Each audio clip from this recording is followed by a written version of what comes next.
Hi guys, this is Vikram and today I will start third part of present indefinite tense। और यदि आपने present indefinite tense का part first व part second नहीं देखा है तो आप डिस्क्रिप्शन में जाके पार्ट फर्स्ट व सेकंड देखें, जिससे कि ये पार्ट थर्ड आपको क्लियर हो जाए। तो हम स्टार्ट करते हैं आज प्रेजेंट इंडेफिनिट टेंस का part third. Present indefinite tense को हम प्रेजेंट सिंपल टेंस भी कहते हैं और पार्ट फर्स्ट व पार्ट सेकंड में हमने present simple tense with motion के rules and regulations with example detail study की थी। और अब हम पार्ट थर्ड में जानेंगे present simple tense without motion के बारे में। Without motion, what is the mean of without motion. तो पहले हम ये बात कर लेते हैं विदाउट मोशन क्या होता है। विदाउट मोशन का मतलब होता है कि जिसमें क्रिया नहीं होती है, अर्थात ऐसे वाक्य जिसमें क्रिया नहीं होती है, मोशन नहीं होता है, तो उस प्रकार के वाक्यों को हम present simple tense without motion कहते हैं। तो आज हम स्टार्ट करते हैं प्रेजेंट टेंस, और प्रेजेंट टेंस का आपका टॉपिक है प्रेजेंट टेंस, जिसे कि हम हिंदी में कहते हैं वर्तमान काल।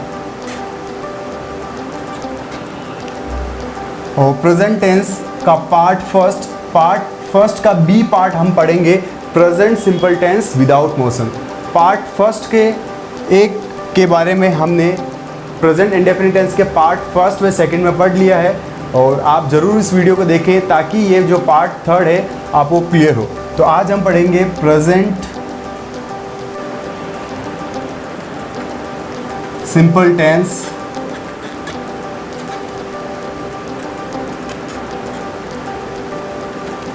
विदाउट मोशन के बारे में। What is the mean of without motion. Without motion का मतलब हो गया कि जिसमें क्रिया नहीं होती है, और इस प्रकार के वाक्य हमें बहुत कम पढ़ने को मिलते हैं विथ रूल और विथ डिटेल स्टडी। तो आज हम डिटेल स्टडी करेंगे विदाउट मोशन के बारे में और जानेंगे कि क्यों ये हमारे लिए इम्पोर्टेंट है लैंग्वेज के लिए। If you are learning language so definitely you need to learn about present simple tense without motion, and if you don't have knowledge about without motion then you are not able to speak English clearly and you are not able to frame most of sentences। so आज हम start करते हैं without motion. तो देखें यहाँ पर इसकी पहचान। तो पहले हम बात करते हैं कि इसकी पहचान क्या होती है। तो सिंपल लैंग्वेज में हम जानते हैं कि इसकी पहचान क्या होती है। जब भी वाक्य के अंत में क्या है हूँ हो, और वो किसके साथ, संज्ञा, सर्वनाम, विशेषण अर्थात नाउन, प्रोनाउन, एडजेक्टिव के साथ वाक्य के अंत में है हूँ हो। इस प्रकार अगर सेंटेंस हिंदी में अगर वाक्य में इस प्रकार से आए तो आप समझें कि उस प्रकार के वाक्य किससे बनते हैं, present simple tense without motion. Example देखें आप यहाँ पर, वह राम है। राम यहाँ पर क्या है, राम यहाँ पर नाउन है अर्थात संज्ञा है, और संज्ञा के तुरंत बाद आपने क्या कहा, वह राम है वर्ड का आपने यूज़ किया है। जैसे और एग्जाम्पल देखें, वह मेरा मित्र है। वह मेरा मित्र है। वह सुंदर है। सुंदर यहाँ पर क्या है, एडजेक्टिव, ब्यूटीफुल। तो इस प्रकार वाक्य को आप पहचान सकते हैं कि जब भी वाक्य के अंत में वाक्य के अंत में संज्ञा जिसे हम कहते हैं नाउन, सर्वनाम जिसे हम कहते हैं प्रोनाउन, विशेषण जिसे हम कहते हैं एडजेक्टिव, इनके साथ क्या है हूँ व हो। जब भी वाक्य के अंत में संज्ञा, सर्वनाम, विशेषण के साथ क्या है हूँ हो, इस प्रकार से वाक्य का अगर अंत हो तो आप समझें कि इस प्रकार के वाक्य किससे बनाए जाते हैं, present simple tense without motion के तहत बनाए जाते हैं। जो इसका फंडामेंटल फॉर्मूला है वो पहले आप रूल देखें कि इसका रूल क्या होगा। इंग्लिश में इसका रूल ऐसे होगा कि सब्जेक्ट, और सब्जेक्ट के तुरंत बाद क्या यूज़ करेंगे आप, इज़, एम और आर। क्लियर। और इज़, एम, आर के तुरंत बाद आपने क्या यूज़ कर दिया, एक ऑब्जेक्ट यूज़ कर दिया है। जैसा कि आपने प्रेजेंट कॉन्टिन्यूस टेंस में पढ़ा होगा कि जब भी हम इज़, एम, आर के तुरंत बाद मुख्य क्रिया का यूज़ करते हैं तो कौन सी क्रिया का यूज़ करते हैं, मुख्य क्रिया की फर्स्ट फॉर्म प्लस आईएनजी का यूज़ करते हैं। लेकिन यदि मुख्य क्रिया की फर्स्ट फॉर्म प्लस आईएनजी नहीं आए और उसके स्थान पर क्या आ जाए, ऑब्जेक्ट आ जाए। और ऑब्जेक्ट में कौन कौन से पार्ट आएंगे, ऑब्जेक्ट में जो पार्ट आएंगे वो देखें यहाँ पर, जो आपके ऑब्जेक्ट में रिलेटेड पार्ट आएंगे वो कौन सा आएंगे, जैसे for example noun, pronoun, adjective, article, determiner,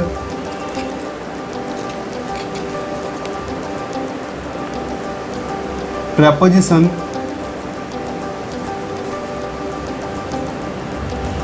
and conjunction. अर्थात जब भी इज और एम और आर के तुरंत बाद इस ऑब्जेक्ट के पार्ट की जगह पे या तो नाउन आए, या प्रोनाउन आए, या एडजेक्टिव आए, या आर्टिकल, या डिटरमिनर, या प्रेपोजिशन, या फिर कंजंक्शन, इनमें से अगर कोई भी पार्ट यहाँ पर ऑब्जेक्ट में आए, जैसे फॉर एग्जांपल समझे यहाँ पर वह अनिल है, सेंटेंस क्या बनेगा, ही इज़ अनिल। तो यहाँ पर जो अनिल वर्ड यूज़ किया ये क्या आपका नाउन है। फॉर एग्जाम्पल नेक्स्ट देखिए प्रोनाउन का एग्जाम्पल, वह मेरा मित्र है, ही इज़ माई फ्रेंड। तो माई यहाँ पर क्या है, प्रोनाउन है। नेक्स्ट एग्जाम्पल देखिए, सी इज़ ब्यूटीफुल। तो ब्यूटीफुल यहाँ पर क्या है, एडजेक्टिव है। वह एक डॉक्टर है, ही इज़ ए डॉक्टर। तो यहाँ पर ए क्या यूज़ किया हमने, आर्टिकल। नेक्स्ट देखें, सी इज़ देयर, वह वहाँ है। तो देयर यहाँ पर क्या है, डिटरमिनर। फॉर एग्जाम्पल मैं बोलूँ कि मैं क्लास में हूँ, I am in the class. तो इन यहाँ पर क्या यूज़ किया आपने, प्रेपोजिशन। नेक्स्ट एग्जाम्पल देखें, वह या तो उसके पिताजी है या फिर अंकल है, ही इज़ हिज फादर और एन अंकल। तो इस प्रकार आप सेंटेंसेस में ऑब्जेक्ट के स्थान पर इन वर्ड्स का यूज़ कर सकते हो। और दूसरी बात ये कि जो आपने यहाँ पर इज़ एम आर यूज़ किए हैं वो यहाँ पर हेल्पिंग वर्ब का काम ना करके यहाँ पर मेन वर्ब का काम करते हैं। तो आज मैं आपको वर्ब्स के बारे में समझाता हूँ कि कैसे आप वाक्य में पहचानेंगे कि सेंटेंस में वो हेल्पिंग वर्ब है या फिर मेन वर्ब है। तो पहली कंडीशन समझे कि जब भी वाक्य में यदि एक क्रिया है तो उस सेंटेंस की मुख्य क्रिया कहलाती है। और जब भी वाक्य में दो क्रियाएं हैं तो पहली वाली हेल्पिंग वर्ब, दूसरी वाली हमेशा मेन वर्ब कहलाती है। जब भी वाक्य में तीन क्रियाएं हैं, कितनी, तीन क्रियाएं हैं, तब पहली दो हेल्पिंग वर्ब एंड थर्ड वाली मेन वर्ब कहलाती है। और जब भी वाक्य में अगर चार क्रियाएं हो तो पहली तीन हेल्पिंग वर्ब कहलाती है एंड फोर्थ वाली मेन वर्ब कहलाती है। और एक वाक्य में चार क्रियाएं हो सकती है, चार से ज़्यादा क्रियाएं नहीं होती है। और चार क्रियाएं होती है आपकी futures, present perfect continuous tense, जो कि हम पढ़ेंगे आगे। फ्यूचर परफेक्ट कॉन्टिन्यूस टेंस में चार क्रियाएं होती है, तो वो आगे पढ़ेंगे, अभी आपको ये क्लियर रखना है। तो ये देखें आपका सब्जेक्ट और ये हो गया ऑब्जेक्ट। वर्ब कितनी है सेंटेंस में, वर्ब आपके सेंटेंस में एक ही है। तो आपको पता होना चाहिए कि इज़ एम आर ये आती है प्रेजेंट टेंस में, और प्रेजेंट में होने के कारण इसे हम मानते हैं मेन वर्ब की फर्स्ट फॉर्म। तो याद रखें ऐसी क्रियाएं जो हेल्पिंग वर्ब का काम भी करें, किसका, हेल्पिंग वर्ब का काम भी करे और मेन वर्ब का काम भी करे, ऐसी क्रियाओं को हम बोलते हैं ऑक्सिलरी वर्ब। क्या बोलते हैं इन्हें, ऑक्सिलरी वर्ब। तो याद रखें आप नेक्स्ट टाइम के लिए कि ऐसी क्रियाएं जो हेल्पिंग वर्ब का काम भी करे और मेन वर्ब का काम भी करे उन्हें हम कहते हैं ऑक्सिलरी वर्ब। तो आपने समझा अभी यहाँ पर कि जब भी वाक्य के अंत में संज्ञा, सर्वनाम, विशेषण या अर्थात इस प्रकार के वाक्यों में हे, हु, हो अगर जुड़े हुए मिले तो समझ जाना कि ये present simple tense without motion का वाक्य है। और इसका फॉर्मूला सिंपल सा है कि सब्जेक्ट के बाद इज़ एम आर, उसके बाद ऑब्जेक्ट। तो ऑब्जेक्ट में या नाउन हो सकता है, प्रोनाउन हो सकता है, एडजेक्टिव हो सकता है, आर्टिकल हो सकता है, डिटरमिनर हो सकता है, प्रेपोजिशन हो सकता है और कंजंक्शन हो सकता है। तो अब हम समझते हैं कि किस सब्जेक्ट के साथ आपको इज़ यूज़ करना है, किस सब्जेक्ट के साथ आपको एम यूज़ करना है और किस सब्जेक्ट के साथ आपको आर यूज़ करना है। तो आप इसे नोट डाउन कर लें करना चाहें तो।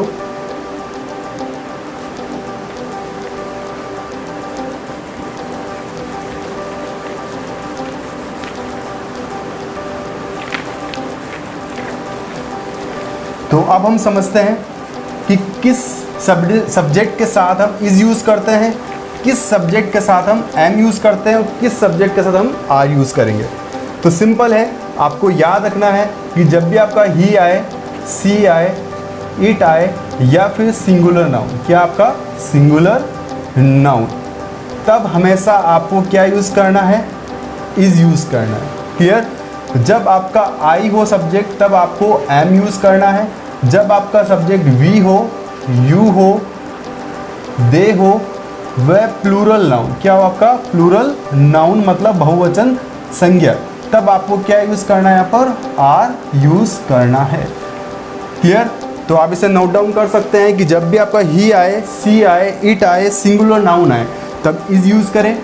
जब आपका आई आए तब एम यूज़ करें। वी, यू, दे व प्लूरल नाउन अर्थात बहुवचन संज्ञा, तब क्या यूज़ करें आप, आर यूज़ करें।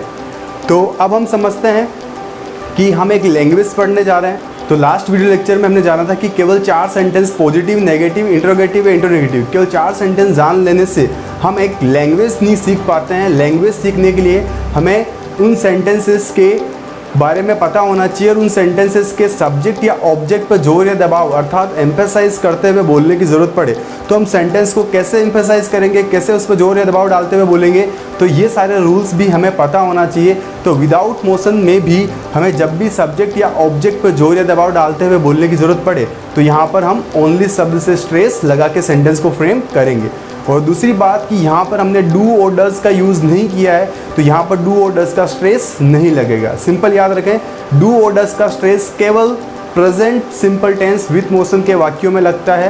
Present simple tense without motion के वाक्यों में केवल ओनली शब्द से स्ट्रेस लगता है, वो भी केवल पॉजिटिव व इंटरोगेटिव वाक्यों में स्ट्रेस लगाया जाता है। नेगेटिव व इंटरोगेटिव वाक्यों में किसी भी प्रकार का स्ट्रेस नहीं लगाया जाता है। तो हम स्टार्ट करते हैं रूल्स के साथ ताकि आपको समझ में आए और साथ ही साथ हम एग्जाम्पल की बात भी करेंगे जिससे कि आपको सेंटेंस क्लियर हो जाए।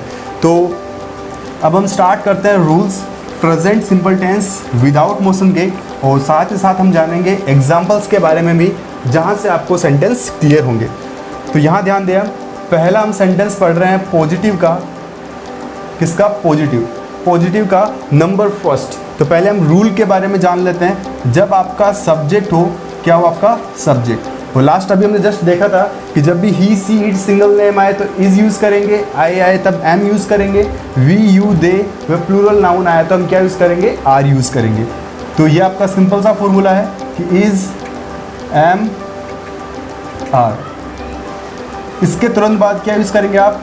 या तो नाउन यूज़ करेंगे, एन मतलब noun, P pronoun, A adjective, A article, D determiner, P preposition, C conjunction.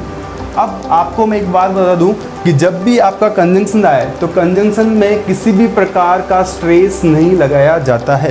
तो कंजंक्शन वाले वाक्यों में किसी भी प्रकार का स्ट्रेस नहीं लगाया जाएगा, आप ये बात याद रखें। तो फॉर्मूला देखा आपने पॉजिटिव का, subject plus is am are, उसके बाद ऑब्जेक्ट, ये जो पूरा पार्ट है क्या कहलाएगा? आपका ऑब्जेक्ट कहलाएगा। उसमें या तो नाउन आ सकता है या pronoun, adjective, article, determiner, preposition and conjunction. इनमें से कोई सा भी पार्ट आप यहाँ पर यूज़ कर सकते हैं। तो एग्जाम्पल देखें यहाँ पर। तो पहले हम एक नाउन का एग्जाम्पल लेके प्रैक्टिस करेंगे जिससे कि आपको एक बार सेंटेंस क्लियर हो जाए। तो एग्जाम्पल देखें यहाँ पर आप,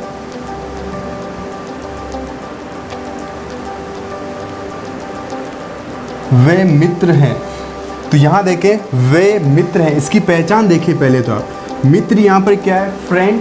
फ्रेंड क्या है? फ्रेंड एक नाउन है और उसके साथ आपने क्या यूज़ किया? है यूज़ किया, यानी संज्ञा, सर्वनाम, विशेषण, इन वर्ड्स के साथ यदि है, हु, हो वाक्य के अंत में आया तो समझ जाएं कि ये present simple tense without motion का वाक्य। मित्र यहाँ पर आपका नाउन हो गया। है यहाँ पर क्या है? है यहाँ पर दिखा रहा है प्रेजेंट को, क्योंकि इज एम आर का यूज़ करता है, हम इसका यूज़ करते हैं, है एम का यूज़ होता है हु के लिए, आर का यूज़ होता है हो के लिए। इस तरह से हम सेंटेंस को यूज़ करते हैं। तो यहाँ देखें वे मतलब होता है दे, और फिर हमने यूज़ किया वे मित्र। तो दे के लिए, दे के साथ क्या यूज़ करते हैं? इज यूज़ करें, एम यूज़ करें या फिर आर यूज़ करें। दे प्लूरल है तो हम क्या यूज़ करेंगे? यहाँ पर आर यूज़ करेंगे, दे आर। और देखें कि दे यहाँ पर प्लूरल है तो याद रखें जब ये आगे अगर ये प्लूरल है तो पीछे आने वाला जो नाउन है वो भी क्या होगा? आपका प्लूरल। तो they are friends, they are friends. तो दे यहाँ पर क्या आपका सब्जेक्ट, आर यहाँ पर क्या आपकी, अब ये यहाँ पर हेल्पिंग वर्ब का काम नहीं कर रही। क्यों? तो देखें यहाँ पर ये सब्जेक्ट हो गया, ये ऑब्जेक्ट हो गया, क्रिया कितनी सेंटेंस में? क्रिया एक है, तो ये सेंटेंस ही क्या कहलाएगी? मुख्य क्रिया का काम करेगी। वो फ्रेंड्स यहाँ पर क्या है? फ्रेंड्स यहाँ पर नाउन है, चाहे तो आप इसे ऑब्जेक्ट भी मान सकते हैं, लेकिन मैंने आपको यहाँ पर समझाने के लिए एक एग्जांपल लिया कि नाउन किस तरह से हम यूज़ करते हैं सेंटेंस में। तो दे आर फ्रेंड्स, तो ये सेंटेंस बना किससे? ये बना इस फॉर्मूले से। और ये टेंस कौन सा? ये टेंस है आपका present simple tense without motion. और याद रखें कि present simple tense without motion के वाक्यों के पैसिव भी नहीं बनाए जाते हैं। किसके? इसके पैसिव नहीं बनते हैं। तो याद रखें present simple tense without motion के वाक्यों के पैसिव नहीं बनते। सिंपल है। तो ये समझ में आया आपको पॉजिटिव का फर्स्ट सेंटेंस क्या है, subject is am are, noun pronoun adjective article determiner preposition and conjunction. Sentence आपका वे मित्र हैं, वे के लिए यूज़ किया दे, और वे प्लूरल है क्या है उसके हमने आर, और मित्र यहाँ पर क्या है दे होने का हम प्लूरल होंगे तो दे आर फ्रेंड्स। फ्रेंड्स यहाँ पर क्या है, नाउन है आपका।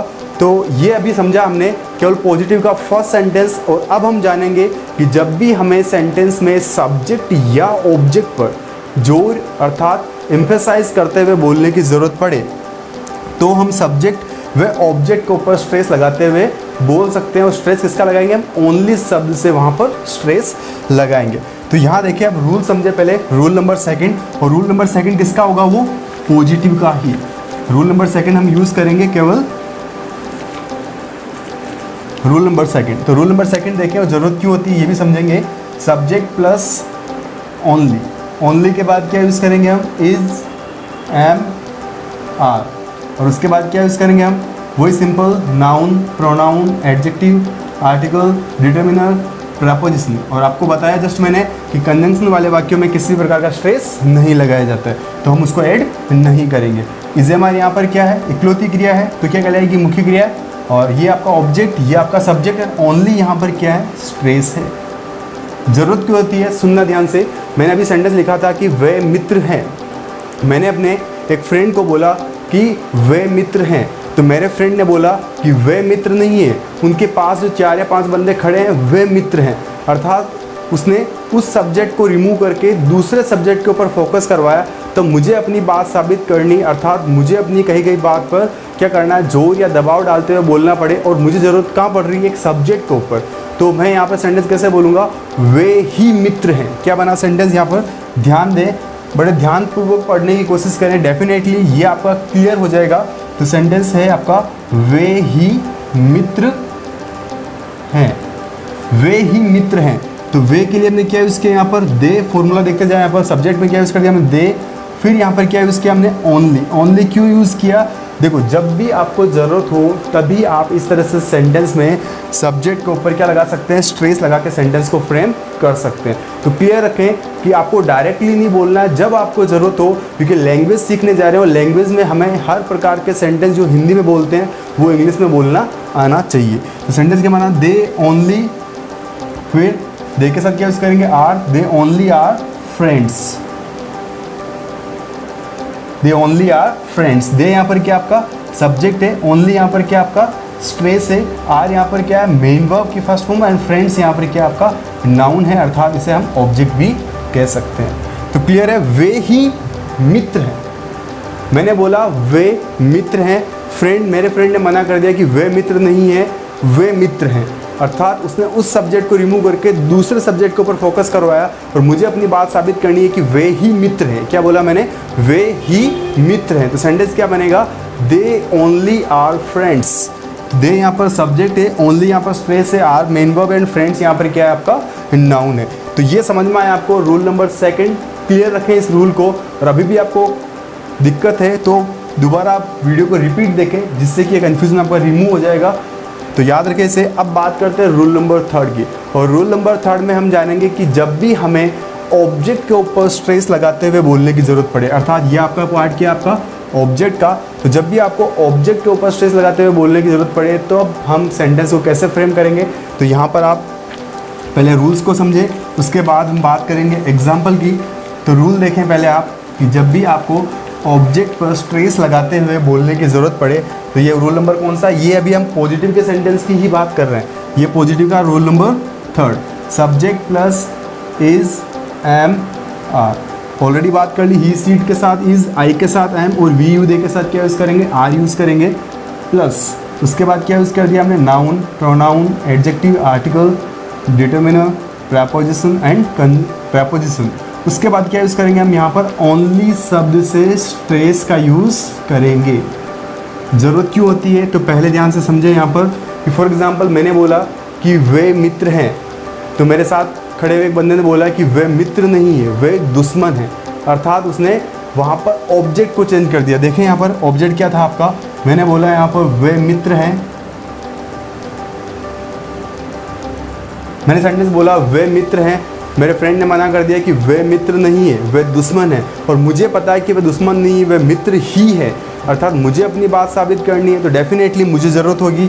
तो इस तरह के सेंटेंस को बोलने की, तब सेंटेंस यहाँ पर इंग्लिश में कैसे बनेगा, दे आर फ्रेंड्स ओनली।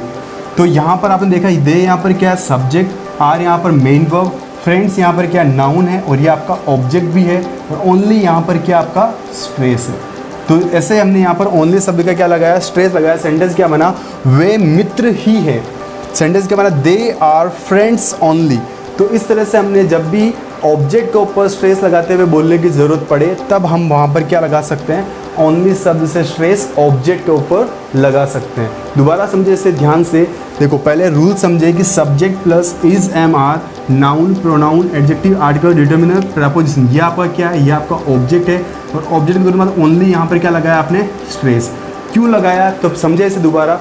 मैंने कहा मेरे मित्र को कि वे मित्र हैं, तो मेरे फ्रेंड ने बोला कि वे मित्र नहीं है, वे दुश्मन है, अर्थात उसने इस फ्रेंड को चेंज करके क्या यूज़ कर दिया, दुश्मन, और मुझे अपनी बात साबित करनी है कि वे मित्र ही है। सेंटेंस क्या बनेगा, दे आर फ्रेंड्स ओनली। तो इस तरह से जब भी आपको सब्जेक्ट या ऑब्जेक्ट पर स्ट्रेस लगाते हुए बोलने की ज़रूरत पड़े, तो सब्जेक्ट के तुरंत बाद भी आप विदाउट मोशन में ओनली शब्द का स्ट्रेस, फिर ऑब्जेक्ट के तुरंत बाद भी आप ओनली शब्द का स्ट्रेस लगा के सेंटेंस को फ्रेम कर सकते हैं। तो अब हम बात करते हैं नेगेटिव सेंटेंस की। तो लास्ट वीडियो लेक्चर में भी हमने जाना था कि टेंसेस के रूल्स के अकॉर्डिंग हमें नोट को कौन से नंबर पे यूज़ करना है, थर्ड नंबर पे। तो देखें हम नेगेटिव का रूल, ये हो गया हमारे पॉजिटिव के 3 सेंटेंस जो कि इम्पोर्टेंट थे, और इस तरह से अगर आप लैंग्वेज को सीखोगे तो definitely one day you are able to speak clear English. So just you need to do it practice, because practice makes a man perfect and more practice more gain. तो अब स्टार्ट करते हैं negative. तो negative का ये है आपका rule number 4।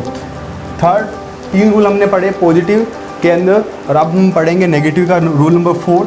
तो अभी जस्ट हमने बात की थी कि नोट कौन से नंबर पे आता है आपका, नोट आता है आपका थर्ड नंबर पे। तो देखें यहाँ पर ये हो गया आपका फर्स्ट नंबर, इज़ेमार में से सेकंड नंबर, और अब हम बात करेंगे आपका नोट की। तो नोट यहाँ पर आपको जस्ट यूज़ करना है सिंपली।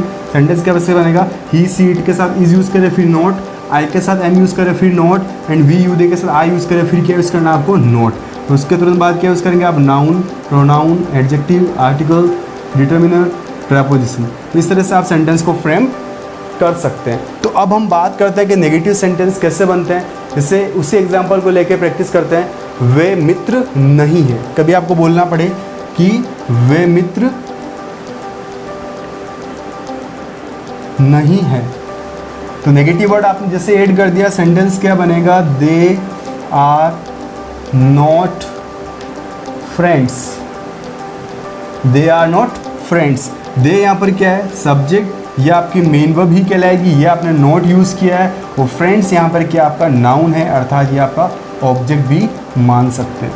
क्लियर। तो नेगेटिव आपने समझा कि जब भी आपको नेगेटिव सेंटेंस फ्रेम करने की ज़रूरत हो तो याद रखें इसे, subject is am are not, उसके बाद noun, pronoun, adjective, article, determiner, preposition. इस तरह से आप सेंटेंस को लेकर फ्रेम कर सकते हैं। सेंटेंस का इस रूल का एग्जांपल देखें, वे मित्र नहीं हैं, दे आर नॉट फ्रेंड्स। तो इस तरह से हम सेंटेंस को फ्रेम कर सकते हैं। अब हम बात करते हैं इंटरोगेटिव की। इंटरोगेटिव मतलब प्रश्नवाचक। जब भी आपको प्रश्न करने की ज़रूरत पड़े तब आप सेंटेंस को किस तरह से फ्रेम करते हैं। फॉर एग्जांपल जैसे मैं कहूँ क्या वे मित्र है, मैंने क्वेश्चन किया कि क्या वे मित्र है, तो इस तरह के सेंटेंस को फ्रेम करने के लिए हम क्या यूज़ करेंगे। तो देखें यहाँ पर बात करते हैं इंटरोगेटिव सेंटेंस की। इंटरोगेटिव का मतलब होता है प्रश्नवाचक, अर्थात जब भी हमें विदाउट मोशन के वाक्यों को प्रश्न करते हुए बोलने की ज़रूरत पड़े तो किस तरह से हम सेंटेंस फ्रेम करेंगे। तो देखें यहाँ पर इंटरोगेटिव, जिसे कि हम कहते हैं प्रश्नवाचक। एग्जाम्पल देखें यहाँ पर, और पहले रूल देख लेते हैं। ये आपका रूल नंबर 5। रूल नंबर 4 हम पढ़ा नेगेटिव में, और अब पढ़ेंगे rule number 5 is am are, जिससे भी हमें विदाउट मोशन में क्वेश्चन करने की ज़रूरत हो तो हम इज़ एम आर से करेंगे। और याद रखें कि जो आपका सब्जेक्ट होगा उसी के अकॉर्डिंग आपको यहाँ पर क्या यूज़ करना है, इज़ एम आर में से एक वर्ड यूज़ करना है। जब आपका यहाँ पर ही सी इट सिंगल नेम हो तब इज़ यूज़ करें, जब आई हो तब एम यूज़ करें, वी यू दे हो तब क्या यूज़ करेंगे, आर यूज़ करेंगे। उसके बाद सिंपल वही नाउन यूज़ करें या फिर pronoun, adjective, article, determiner, preposition और जस्ट क्वेश्चन मार्क भी लगाना ना भूलें। तो अब समझते हैं इसका एग्जाम्पल है क्या वे मित्र हैं। देखें यहाँ पर क्या वे मित्र हैं, क्या वे मित्र हैं, तो क्या वर्ड है यहाँ पर और वहाँ पर आगे यूज़ किया आपने वे मित्र हैं। तो देखें यहाँ पर जो आपका सब्जेक्ट है वो क्या आपका प्लूरल है और सब्जेक्ट प्लूरल होने के अकॉर्डिंग हमें यहाँ पर क्या यूज़ करना है, आर यूज़ करना है। तो सेंटेंस क्या बनेगा, are they friends, are they friends. तो इस तरह से हम सेंटेंस को फ्रेम कर सकते हैं। जब भी हमें किसी भी प्रकार का प्रश्न करना हो तब हम सेंटेंस में विदाउट मोशन के वाक्यों में सब्जेक्ट के अकॉर्डिंग वहाँ पर आगे इज़, एम या आर यूज़ करके सेंटेंस को फ्रेम करके क्वेश्चन कर सकते हैं। यहाँ हमने यूज़ किया दे, तो दे के अकॉर्डिंग हमने क्या यूज़ किया यहाँ पर आर और फिर क्या यूज़ किया हमने फ्रेंड्स, तो आर दे फ्रेंड्स। और जब भी हमें प्रश्नवाचक वाक्यों के सब्जेक्ट या फिर ऑब्जेक्ट पर स्ट्रेस लगाते हुए बोलने की ज़रूरत पड़े तो यहाँ ध्यान से देखें हम रूल नंबर 6 के बारे में। इंपॉर्टेंट रूल्स है, याद रखें इन रूल्स को, तभी जाके आप एक लैंग्वेज को परफेक्टली सीख पाएंगे। तो अब बात करते हैं रूल नंबर 6 की कि रूल नंबर 6 में क्या है। रूल नंबर 6 भी आपका इंटरोगेटिव का ही पार्ट है। वो पार्ट कौन सा है कि जब भी हमें सब्जेक्ट के ऊपर प्रश्न करते हुए स्ट्रेस लगाते हुए अर्थात एम्फेसाइज करते हुए बोलने की ज़रूरत पड़े तो आप सेंटेंस को किस तरह से फ्रेम करते हैं। तो देखें यहाँ पर रूल नंबर 6 ये कहता है कि जब भी आपका इज़ हो, एम हो या फिर आर हो या फिर उसके बाद क्या यूज़ किया हमने सब्जेक्ट। जब आपका ही सी इट है तो क्या यूज़ करेंगे इज़, आई है तो एम और वी यू दे तो क्या यूज़ करेंगे आर। और सब्जेक्ट के तुरंत बाद किस शब्द का स्ट्रेस लगा रहे हैं हम, ओनली शब्द का। ये ओनली यहाँ पर क्या है, स्ट्रेस है। उसके तुरंत बाद क्या आ सकता है यहाँ पर नाउन या pronoun, adjective, article, determiner and preposition. इस तरह से आप एग्जाम्पल ले सकते हैं। तो अब हम बात करते हैं रूल नंबर 6 का एग्जाम्पल। देखें यहाँ पर कि मैंने कहा, यहाँ पर क्वेश्चन किया मैंने कि क्या वह मित्र हैं, और मुझे अगर इस क्वेश्चन करते हुए अगर सब्जेक्ट के ऊपर स्ट्रेस लगाते हुए बोलने की ज़रूरत पड़े तब हम सेंटेंस को कैसे फ्रेम करेंगे। तो यहाँ पर एग्जाम्पल समझे पहले, क्या वे ही मित्र है। मुझे इस तरह से सेंटेंस में सब्जेक्ट के ऊपर स्ट्रेस लगाते हुए बोलने की ज़रूरत पड़े तब मुझे इस फॉर्मूले की ज़रूरत होगी, is am are subject plus only plus noun या pronoun, adjective, article, determiner, preposition. ये पूरा आपका ऑब्जेक्ट पार्ट है, पूरा सब्जेक्ट है। सब्जेक्ट के बाद आपने क्या लगाया, ओनली शब्द से स्ट्रेस। सेंटेंस क्या बनेगा, क्या वे ही मित्र हैं, क्या वे ही मित्र हैं। तो इस तरह के सेंटेंस को जब भी आपको बोलने की ज़रूरत पड़े तब आप इंग्लिश में कैसे बोलेंगे, आर दे ओनली फ्रेंड्स। तो जो आपने ओनली यूज़ किया सब्जेक्ट के बाद, ये ओनली यहाँ पर क्या है, स्ट्रेस है। ज़रूरत कब होती है, जब हमें सब्जेक्ट के ऊपर प्रश्न करते हुए स्ट्रेस लगाते हुए अर्थात एम्फेसाइज करते हुए बोलने की ज़रूरत पड़े तब हमें वापस सेंटेंस में इस तरह से फ्रेम कर सकते हैं। तो क्या वे ही मित्र हैं, आर दे ओनली फ्रेंड्स। तो अब हम देखते हैं रूल नंबर 7 में कि जब भी हमें ऑब्जेक्ट के ऊपर स्ट्रेस लगाते हुए बोलने की ज़रूरत पड़े तो हम किस तरह से सेंटेंस को फ्रेम कर सकते हैं। तो अब देखें रूल नंबर 6 और साथ ही साथ हम जानेंगे एग्जाम्पल के बारे में भी ताकि आपको क्लियर हो अच्छे तरीके से। तो अब बात करते हैं रूल नंबर 7 किसकी, रूल नंबर 7। तो यहाँ पर हमने यूज़ किया is, am, are plus subject plus क्या यूज़ करेंगे हम, noun, pronoun, adjective, article, determiner, preposition. Clear. और उसके बाद हम यूज़ करेंगे यहाँ पर ओनली शब्द से स्ट्रेस और क्वेश्चन मार्क। ये पूरा पार्ट कौन सा, ऑब्जेक्ट का पार्ट। और ऑब्जेक्ट के बाद हम क्या यूज़ करेंगे, ओनली शब्द से स्ट्रेस। ज़रूरत क्यों होती है, तो पहले ध्यान से समझे कि जब भी अगर हमें इस तरह से सेंटेंस को बोलने की ज़रूरत पड़े, क्या वे मित्र ही हैं, इस तरह से अगर सेंटेंस को बोलने की ज़रूरत पड़े अर्थात हमें ऑब्जेक्ट पर स्ट्रेस लगाते हुए बोलने की ज़रूरत पड़े तब हम सेंटेंस को कैसे फ्रेम करेंगे। देखें यहाँ पर रूल नंबर 7। तो हमने पढ़ा रूल नंबर 7। अब हम जाएंगे रूल नंबर 7 के एग्जाम्पल के बारे में। सेंटेंस कैसे बनेगा, क्या वे मित्र ही हैं, क्या वे मित्र ही हैं। इस तरह से अगर आपको फ्रेंड्स, यानी फ्रेंड्स यहाँ पर क्या आपका एक नाउन था, ऑब्जेक्ट था, तो उसके ऊपर हमें स्ट्रेस लगाते हुए बोलने की ज़रूरत पड़े तो हम सेंटेंस कैसे फ्रेम करेंगे, are they friends only. Are they friends only. तो आर यूज़ किया हमने, दे यहाँ पर सब्जेक्ट है, फ्रेंड्स यहाँ पर क्या एक नाउन भी है और यहाँ पर ये आपका ऑब्जेक्ट भी है, और ऑब्जेक्ट के बाद क्या यूज़ किया हमने, ओनली शब्द से स्ट्रेस यूज़ किया। तो इस तरह से जब भी हमें सेंटेंस में प्रश्नवाचक वाक्यों के सब्जेक्ट या ऑब्जेक्ट पर स्ट्रेस लगाते हुए बोलने की ज़रूरत पड़े तो आप वहाँ पर ओनली शब्द से क्या लगा सकते हैं, स्ट्रेस लगा सकते हैं। तो क्या वे मित्र ही है, आर दे फ्रेंड्स ओनली। तो इस तरह से हम सेंटेंस को फ्रेम कर सकते हैं। तो हमने अभी जाना इंट्रोगेटिव में कि सेंटेंस में कैसे हम इंट्रोगेटिव में एक सिंपल क्वेश्चन कर सकते हैं और सब्जेक्ट के ऊपर स्ट्रेस लगा कर भी हम क्वेश्चन कर सकते हैं, और ऑब्जेक्ट पर स्ट्रेस लगा कर भी हम एक क्वेश्चन कर सकते हैं। अब हम जानते हैं नेक्स्ट रूल आपका, वो लास्ट रूल है आपका इसका, इंटेरोनेगेटिव अर्थात प्रश्नवाचक नकारात्मक। जब भी आपको प्रश्नवाचक नकारात्मक वाक्यों को बोलने की ज़रूरत पड़े, जिसे हम कहते हैं प्रश्नवाचक नकारात्मक। क्या कहते हैं इसे हम कहते हैं प्रश्नवाचक नकारात्मक। देखें यहाँ पर ध्यान से आप और समझें इसे, और याद रखें कि जब भी आपको नोट यूज़ करना है तो कौन से नंबर पे यूज़ करेंगे, 3rd नंबर पे। तो रूल देखें यहाँ पर, ये आपका रूल नंबर 8, कौन सा है, रूल नंबर 8। समझे यहाँ पर, जब भी आपका इंटरनेगेटिव आया तब आप क्वेश्चन किससे करेंगे, इज़ेमार से करेंगे, फिर आपका सब्जेक्ट, और उसके तुरंत बाद क्या यूज़ करेंगे, नोट यूज़ करेंगे। नोट के बाद क्या यूज़ करेंगे यहाँ पर, noun, pronoun, adjective, article, determiner, preposition and question mark. तो नोट देखें यहाँ पर, ये 1st नंबर, ये 2nd नंबर और ये 3rd नंबर पर आपने क्या यूज़ किया, यहाँ पर नोट यूज़ किया। तो एग्जांपल देखें इसका, क्या वे मित्र नहीं है, क्या वे मित्र नहीं है, और क्वेश्चन मार्क भी लगाएं कि इंटर और नेगेटिव अर्थात प्रश्नवाचक नकारात्मक वाक्य है। सेंटेंस क्या बनेगा, are they not friends. Are use किया, दे यहाँ पर सब्जेक्ट, नोट 3rd नंबर पे यूज़ किया, फ्रेंड्स यहाँ पर क्या आपका, फ्रेंड्स है यहाँ पर आपका नाउन अर्थात ऑब्जेक्ट पार्ट। तो इस तरह से हमने जाना कि कैसे हम एक present simple tense without motion के वाक्यों को 8 तरीके से फ्रेम कर सकते हैं। और याद रखें, this is the most important rule. अगर आपने ये रूल पढ़ लिया तो आगे जो आप पढ़ोगे पास्ट टेंस, फ्यूचर टेंस, वो आपका क्लियर हो जाएगा।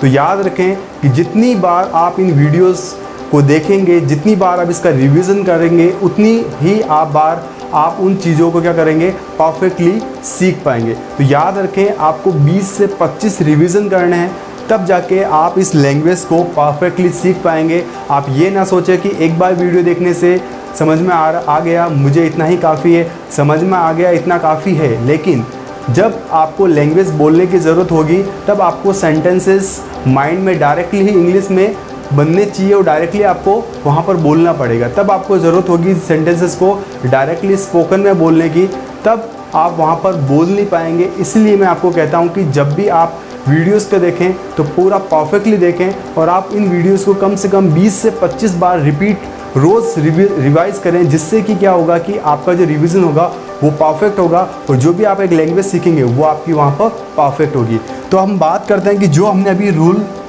पढ़े, पॉजिटिव, नेगेटिव, इंट्रोगेटिव, लेकिन उसके साथ साथ हमने वहाँ पर स्ट्रेस लगाते हुए सेंटेंस को फ्रेम किया। तो हम वापस एक बार रिवाइज कर लेते हैं कि हमने क्या क्या पढ़ा, ताकि यहाँ पर आपको क्लियर हो जाए। तो हमने यहाँ पर पढ़ा कि जब भी आपको पॉजिटिव वाक्यों को दोहराते हुए बोलने की ज़रूरत पड़े तो सब्जेक्ट या ऑब्जेक्ट के तुरंत बाद क्या लगा सकते हैं, यहाँ पर ओनली शब्द से स्ट्रेस लगा सकते हैं। और जब भी आपको नेगेटिव वाक्यों को बोलने की ज़रूरत पड़े तो नेगेटिव वाक्यों में नोट 3rd नंबर पर लगा के सेंटेंस को फ्रेम कर सकते हैं। वो नेगेटिव वाक्यों में किसी भी प्रकार का स्ट्रेस नहीं लगाया जाता है। फिर पढ़ा हमने इंट्रोगेटिव वाक्यों को जब भी हमें जोर या दबाव डालते हुए सब्जेक्ट या ऑब्जेक्ट पर बोलते हुए की ज़रूरत पड़े तो वहाँ पर हम सब्जेक्ट या ऑब्जेक्ट के बाद ओनली शब्द से क्या लगा सकते हैं, स्ट्रेस लगा सकते हैं। ये भी हमने पढ़ा। और फिर पढ़ा हमने इंटेरोनेगेटिव अर्थात प्रश्नवाचक नकारात्मक वाक्य, और इस प्रकार के वाक्यों में किसी भी प्रकार का स्ट्रेस नहीं लगाया जाता है। और नोट कौन से नंबर पे यूज़ करेंगे, 3rd नंबर पे यूज़ करेंगे। तो आज मैंने जाने 8 सेंटेंस, तो उन्हीं 8 सेंटेंसों को एक बार मैं वापस रिवाइज करवा देता हूँ। तो ध्यान से सुने उन सेंटेंस को, और इसी तरह से आपको भी प्रैक्टिस करनी है।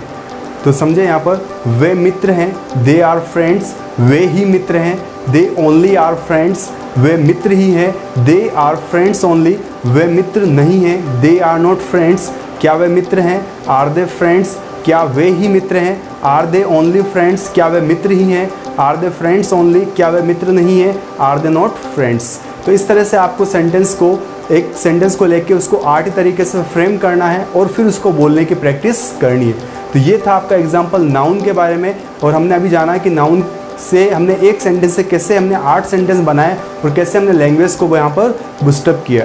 तो अब हम बात करते हैं कि जब आपको प्रोनाउन के सेंटेंस को, एडजेक्टिव के सेंटेंस को, आर्टिकल के सेंटेंस को, डिटर्मिनर के सेंटेंस को, प्रेपोजिशनल सेंटेंस को बोलने की ज़रूरत हो, तब आप सेंटेंस को किस तरीके से फ्रेम करेंगे। तो यहाँ पर बात करते हैं रूल्स एंड रेगुलेशंस के बारे में। किसके बारे में? प्रोनाउन के बारे में। तो देखें यहाँ पर मैं आपको एक सेंटेंस दूंगा यहाँ पर, और उस सेंटेंस को केवल मैं यहाँ पर बोल के प्रैक्टिस करवाऊंगा, और ये आपका होमवर्क रहेगा कि आप इस सेंटेंस को घर पे नोटबुक में नोट डाउन करें और इसे 8 तरीके से फ्रेम करने की कोशिश करें, जैसे कि हमने एक नाउन के सेंटेंस को फ्रेम किया था। तो देखें यहाँ पर नेक्स्ट एग्जाम्पल आपका नंबर 2 एग्जाम्पल, वह तुम्हारा मित्र है। वह तुम्हारा मित्र है, तो वह के लिए क्या यूज़ करेंगे? ही। फिर क्या आता है इसके साथ? हम क्या यूज़ करते हैं? इज़। ही इज़ तुम्हारा। तुम्हारे के लिए क्या यूज़ करते हैं? Your. He is your friend. तो अब यहाँ पर जो योर यूज़ किया आपने इज़ के तुरंत बाद, तो योर यहाँ पर क्या आपका प्रोनाउन है, और प्रोनाउन में भी कौन सा प्रोनाउन है? Possessive adjective. तो क्लियर रखें कि जब भी आपको अगर इस तरह से सेंटेंस को फ्रेम करने की ज़रूरत पड़े, तब आपने यहाँ पर क्या यूज़ किया? प्रोनाउन यूज़ किया। और एग्जांपल समझे यहाँ पर, वह तुम्हारा भाई है, ही इज़ योर ब्रदर। वह तुम्हारी बहन है, सी इज़ योर सिस्टर। वह मेरा मित्र है, ही इज़ माई फ्रेंड। तो इस तरह से आप सेंटेंस को फ्रेम कर सकते हैं। तो ये यहाँ पर क्या काम कर रहा है? प्रोनाउन अर्थात पॉसेसिव एडजेक्टिव का।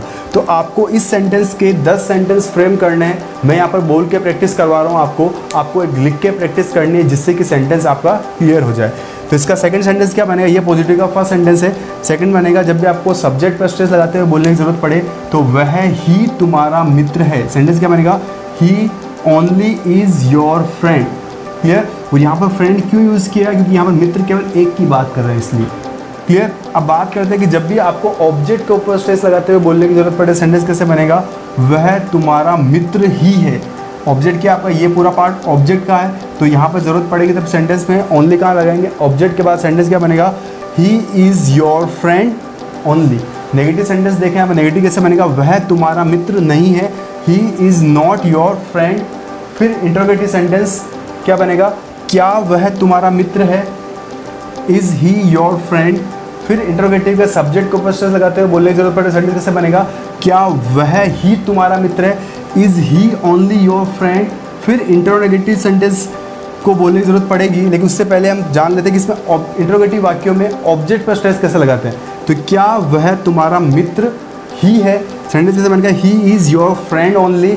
और लास्ट आपका इंटरोगेटिव, क्या वह तुम्हारा मित्र नहीं है? Is he not your friend. तो इस तरह से हमने सेंटेंस को 10 तरीके से फ्रेम किया। दोबारा सुने इसे ध्यान से। वह तुम्हारा मित्र है, ही इज़ योर फ्रेंड। वह ही तुम्हारा मित्र है, ही ओनली इज़ योर फ्रेंड। वह तुम्हारा मित्र ही है, he is your friend only. वह तुम्हारा मित्र नहीं है, he is not your friend. क्या वह तुम्हारा मित्र है? Is he your friend. क्या वह ही तुम्हारा मित्र है? Is he only your friend. क्या वह तुम्हारा मित्र ही है? Is he your friend only. क्या वह तुम्हारा मित्र नहीं है? Is he not your friend. तो इस तरह से हम सेंटेंस को फ्रेम करते हैं। ये हमने अभी जाना नाउन और प्रोनाउन के एग्जाम्पल के बारे में। तो नेक्स्ट वीडियो लेक्चर में हम जानेंगे adjective, article, determiner, preposition, conjunction के एग्जाम्पल्स के बारे में। तो बने रहें नेक्स्ट वीडियो लेक्चर के लिए। तो अभी के लिए धन्यवाद and thanks for watching this video.